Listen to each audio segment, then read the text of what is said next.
ঐতিহাসিক গড়গাঁও ৰাজকাৰেঙৰ বাকৰিত অসমৰ বিভিন্ন প্ৰান্তৰ ২০০ টাই মলুঙৰ জাচিংফা পূজা। ২০০ মলুঙক টাই আহোম উন্নয়ন পৰিষদ এককালীন সাহায্য প্ৰদান। ৬০০ বছৰীয়া আহোম ৰাজত্বকালৰ সোণালী স্বাক্ষৰ বহন কৰা নাজিৰাৰ ঐতিহাসিক গড়গাঁও ৰাজকাৰেংঘৰ বাকৰিত টাই ধৰ্মীয় ৰীতি নীতিৰে অনুষ্ঠিত হয় জাচিংফা পূজা। অসমৰ বিভিন্ন প্ৰান্তৰ পৰা সমবেত হোৱা টাই পণ্ডিত তথা মলুংসকলে পুলিন পুথাওসকলক শ্ৰদ্ধাঞ্জলি নিবেদন কৰাৰ লগতে জাচিংফা পূজা অৰ্চনাত টাই আহোমৰ ঐতিহ্য পৰম্পৰাক আধ্যাত্মিক চেতনাৰে ঐতিহাসিক গড়গাঁও ৰাজকাৰেংঘৰ বাকৰি বিৰাজমান হৈ পৰে। ইয়াৰ পিছতেই টাই আহোম উন্নয়ন পৰিষদৰ তৰফৰ পৰা মুখ্যমন্ত্ৰীৰ বিশেষ এককালীন সাহায্য ২০০ জন মলুঙক ৩০,০০০কৈ টকা প্ৰদান কৰা হয়।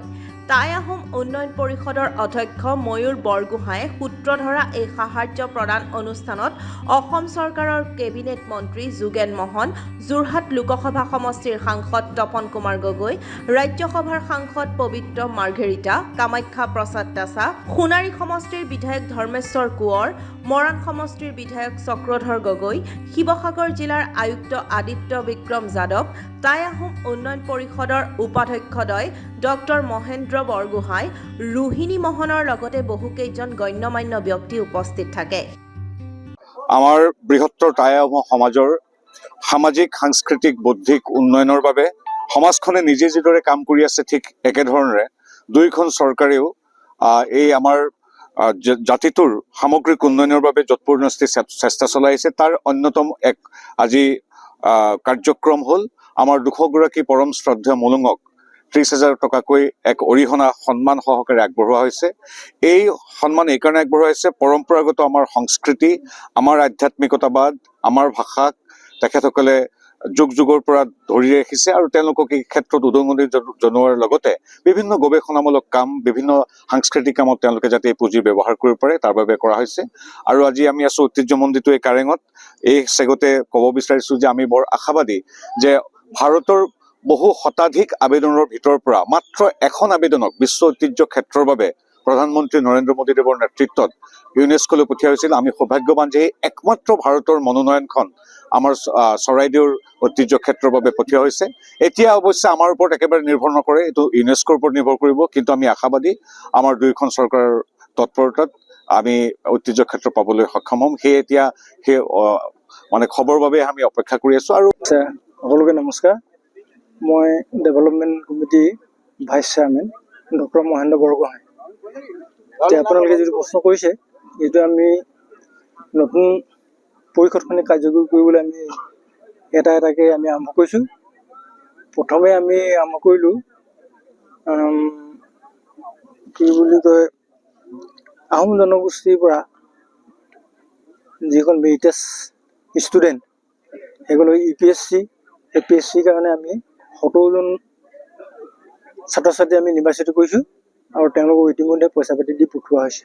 25জন UPSCৰ কাৰণে আৰু বাকীখিনি APSCৰ কাৰণে এইখিনি তেওঁলোকক পঠোৱা হ'ল। আৰু দ্বিতীয়তে আমি কাৰ্যসূচী গ্ৰহণ কৰিছোঁ যে আমি এইটো জাতীয় ধৰ্ম সংস্কৃতিৰ যিটো দায়িত্ব লৈ আছে আজিলৈকে মলুংসকলে, সেইসকল আমি প্ৰথমে শ্ৰদ্ধা নিবেদন কৰিব বিচাৰিছোঁ।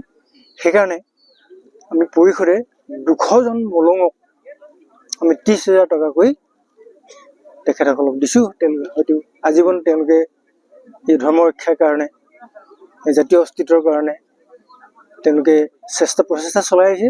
সেইকাৰণে তেখেতসকলক টাই আহোম উন্নয়ন পৰিষদে আজি টাই আহোমৰ ভাষা, সংস্কৃতি, ধৰ্মীয় সকলো ৰীতি নীতি পালন কৰি অহা ২০০ মলুঙক ৩০,০০০ টকাকৈ এককালীন সাহায্য দিয়া আজি ব্যৱস্থা কৰিছে টাই আহোম ডেভেলপমেণ্ট কাউন্সিলে। আৰু এই যি প্ৰচেষ্টা, এই প্ৰচেষ্টাৰ যোগেদি আমি টাই আহোম মলুংসকলে যি ত্যাগ স্বীকাৰ কৰি আছে সেই ত্যাগ স্বীকাৰখিনি যাতে অহা দিনবিলাকত যাতে অন্যান্য যাতে মলুংসকলক উৎসাহিত কৰিব পাৰে তাৰ কাৰণে ব্যৱস্থা গ্ৰহণ কৰা হৈছে। আৰু অসমৰ মাননীয় মুখ্যমন্ত্ৰী ডক্টৰ হিমন্ত বিশ্ব শৰ্মা ডাঙৰীয়াই প্ৰত্যেকখন ডেভেলপমেণ্ট কাউন্সিলকে যথেষ্ট সংখ্যক পুঁজি যোগান ধৰিছে আৰু এই পুঁজিৰ দ্বাৰা প্ৰত্যেকটো জাতি জনগোষ্ঠীয়ে যাতে তেওঁলোকৰ জনগোষ্ঠীটো উত্তৰণৰ বাবে ভাল কাম কৰিব পাৰে তাৰ কাৰণে ব্যৱস্থা ইতিমধ্যে কৰিছে।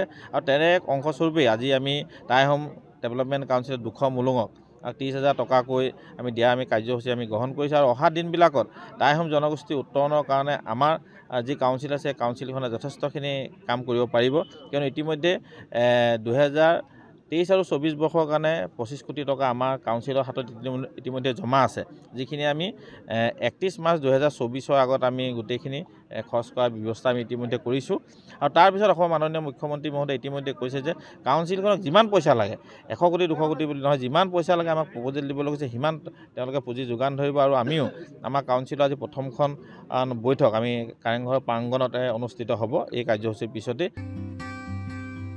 নিউজ ডেস্ক খবৰ লাইভ।